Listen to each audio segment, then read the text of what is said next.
Audience du pape Léon XIV, cycle de catéchèse du Jubilé 2025, la vie de Jésus, les guérisons, 10, la guérison du paralytique. Jésus, le voyant couché là, et apprenant qu'il était dans cet état depuis longtemps, lui dit « Veux-tu être guéri ?» Jean chapitre 5, verset 6. Chers frères et sœurs, bonjour. Nous continuons à contempler Jésus qui guérit. De manière particulière aujourd'hui, je voudrais vous inviter à réfléchir aux situations dans lesquelles nous nous sentons bloqués et dans l'impasse. Parfois, il nous semble qu'il est inutile de continuer à espérer. Nous nous résignons et ne voulons plus lutter. Cette situation est décrite dans les évangiles par l'image de la paralysie. C'est pourquoi je voudrais m'arrêter aujourd'hui sur la guérison d'un paralytique racontée dans le 5e chapitre de Saint Jean, versets 1 à 9. Jésus se rend à Jérusalem pour une fête juive. Il ne se rend pas directement au temple, mais s'arrête à une porte où probablement on lavait les moutons qui étaient ensuite offerts en sacrifice. Près de cette porte, il y avait aussi beaucoup de malades qui, à la différence des brebis, étaient exclus du temple car considérés comme impurs. C'est alors Jésus lui-même qui les rejoint dans leur douleur. Ces personnes espéraient un prodige capable de changer leur destin. En effet, à côté de la porte se trouvait une piscine dont les eaux étaient considérées comme thaumaturgiques, c'est-à-dire capables de guérir. À certains moments, l'eau s'agitait, et selon la croyance de l'époque, celui qui y plongeait en premier était guéri. Une sorte de, entre guillemets, guerre des pauvres était ainsi créée. Nous pouvons imaginer la triste scène de ces pauvres malades se traînant péniblement pour entrer dans la piscine.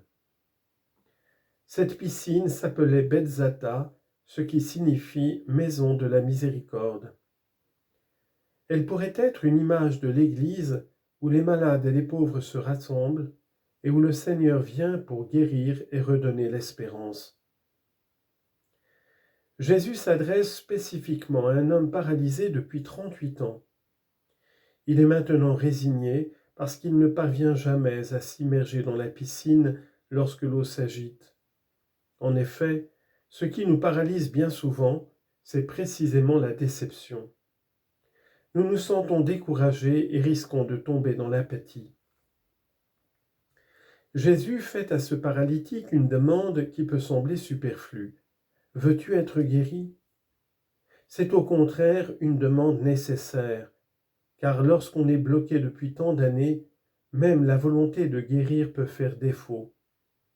Parfois, nous préférons rester dans l'état de malade, obligeant les autres à s'occuper de nous. C'est parfois aussi une excuse pour ne pas décider quoi faire de notre vie. Jésus renvoie en revanche cet homme à son désir le plus vrai et le plus profond. Cet homme répond en effet de manière plus articulée à la question de Jésus, révélant sa conception de la vie. Il dit tout d'abord qu'il n'a personne pour le plonger dans la piscine. La faute n'est donc pas la sienne, mais celle des autres qui ne prennent pas soin de lui. Cette attitude devient un prétexte pour éviter d'assumer ses propres responsabilités. Mais, est-ce bien vrai qu'il n'y avait personne pour l'aider ? Voici la réponse éclairante de saint Augustin. Citation. « Oui, pour être guéri, il avait absolument besoin d'un homme, mais d'un homme qui fût aussi Dieu. L'homme qu'il fallait est donc venu, pourquoi retarder encore la guérison ?» Fin de citation.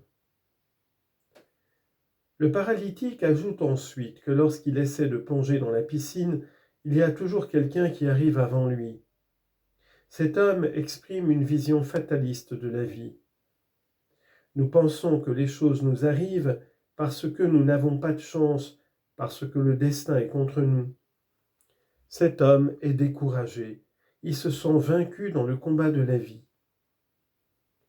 Jésus, en revanche, l'aide à découvrir que sa vie est aussi entre ses mains. Il l'invite à se lever, à sortir de sa situation chronique et à prendre son brancard. Ce brancard n'est pas à laisser ou à jeter. Il représente sa maladie passée. Il est son histoire. Jusqu'à présent, le passé l'a bloqué. Il l'a obligé à rester couché comme un mort. Maintenant, c'est lui qui peut prendre ce brancard et le porter où il le veut. Il peut décider ce qu'il veut faire de son histoire. Il s'agit de marcher en s'assumant la responsabilité de choisir la route à suivre, et cela grâce à Jésus. Chers frères et sœurs, demandons au Seigneur le don de comprendre où notre vie est bloquée. Essayons d'exprimer notre désir de guérison. Et prions pour tous ceux qui se sentent paralysés, qui ne voient pas d'issue. Demandons à retourner habiter dans le cœur du Christ, qui est la véritable maison de la miséricorde. Que Dieu vous bénisse. Appel. Chers frères et sœurs, le cœur de l'Église est transpercé par les cris qui s'élèvent des lieux de guerre, en particulier de l'Ukraine, de l'Iran, d'Israël, de Gaza. Nous ne devons pas nous habituer à la guerre.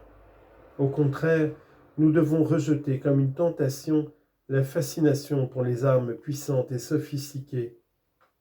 En réalité, parce que dans la guerre d'aujourd'hui, on utilise des armes scientifiques de toutes sortes, son atrocité menace de conduire les combattants à une barbarie bien supérieure à celle des temps passés, comme le disait Gaudium et Spes.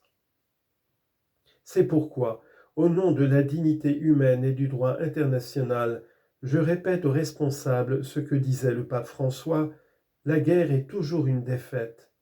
Et avec Pie XII, rien n'est perdu avec la paix, tout peut l'être avec la guerre.